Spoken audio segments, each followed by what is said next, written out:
यहाँ क्या कर रही हो तुम? तुम भूल गई तुम्हें कैसे निकाला गया था इस घर से? किस मुंह से वापस आ गई हो तुम? बारह प्लीज, खुदा के वास्ते सुनो, हमें बात करनी है कंपनी के शेयर्स के बारे में। तुम्हें सुननी होगी मेरी बात। तुम्हें फिक्र करने की जरूरत नहीं है, मैं तुम्हारे साथ हूँ। अब तुम जाओ यहाँ से, प्लीज जाओ यहाँ से। उम्मीद है तुम्हारे पास चाय पीने का थोड़ा वक्त होगा। हाँ क्यों नहीं, आ जाओ बैठो।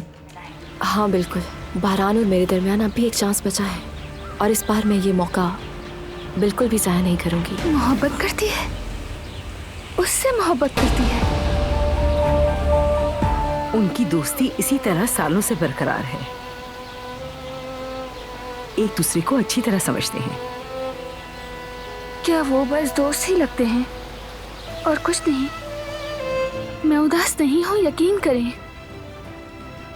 ठीक हूँ, मैं ठीक हूँ। वो कहानियाँ अधूरी जो न हो सके कि पूरी, उन्हें मैं भी क्यों सुनाऊं, उन्हें तुम भी क्यों सुनाओ।